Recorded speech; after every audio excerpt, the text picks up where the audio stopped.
આજે આપણે મહાશિવરાત્રિ સ્પેશિયલ શક્કરિયાનો શીરો બનાવીશું, જેના વગર શિવરાત્રિ અધૂરી છે. અને આ શક્કરિયાને આપણે બાફવાની ઝંઝટ વગર કુદરતી મીઠાશ જળવાઈ રહે એવી રીતે એક નવી ટ્રીકથી આપણે શક્કરિયાનો શીરો બનાવવાનો છે. તો ચાલો શરૂ કરીએ શક્કરિયાનો શીરો બનાવવાનો. તો શક્કરિયાનો શીરો બનાવવા મેં અહીંયા 400 ગ્રામ જેટલા શક્કરિયા લીધા છે. અહીંયા શક્કરિયા એકદમ સરસ રેસા વગરના અને આવા જાડા હોય ને એવા લેવાના.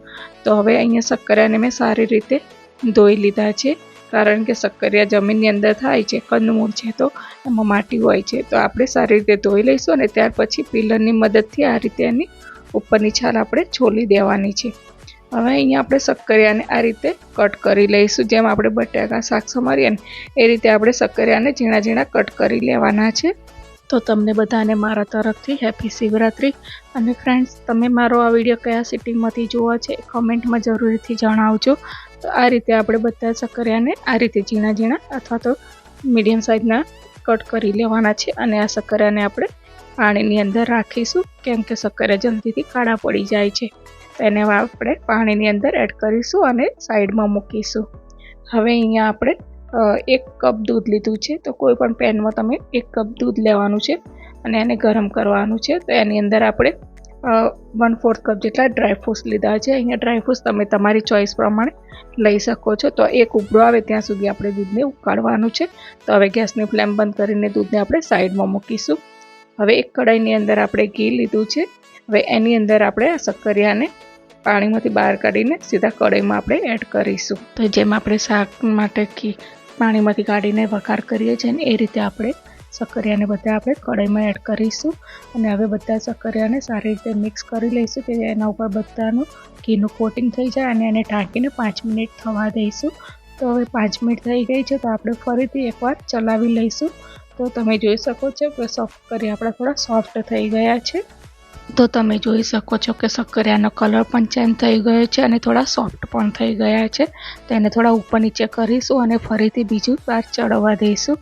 તો હવે અહીંયા બીજી 4 થી 5 મિનિટ પછી આપણે ચેક કરીએ છીએ, તો આપણા શક્કરિયા એકદમ સરસ બફાઈ ગયા છે. તો હવે જે આપણે પાઉંભાજીનું મેસર આવે છે ને એનાથી આ રીતે આપણે શક્કરિયાને મેશ કરી લેવાના છે. તો ફ્રેન્ડ્સ, તમે જોયું ને કે આપણે પાણી વગર એકદમ સરસ રીતે શક્કરિયા બફાઈ ગયા છે. હવે જે આપણે દૂધ ગરમ કર્યું હતું ને એ એની અંદર એડ કરીશું. તો ફ્રેન્ડ્સ, અહીંયા દૂધ ઉમેરવું ઓપ્શનલ છે, પણ જો તમે દૂધ નાખશો ને તો તમારો શીરો એકદમ સરસ સોફ્ટ થશે. તો હવે અહીંયા આપણે 1/2 ટીસ્પૂન ઇલાયચી અને 2 ચમચી ખાંડ લીધી છે. અહીંયા શક્કરિયા તમારા કેટલા ગળ્યા છે એ ઉપર તમે ખાંડ ગળી વધારે કે ઓછું કરી શકો છો. તો સરસ એકદમ બધું જ મિક્સ કરી લેવાનું છે. અને હું અહીંયા 1 ચમચી ઘી ઉપરથી એડ કરું છું અને સારી રીતે આપણે 2 મિનિટ કૂક થવા દઈશું.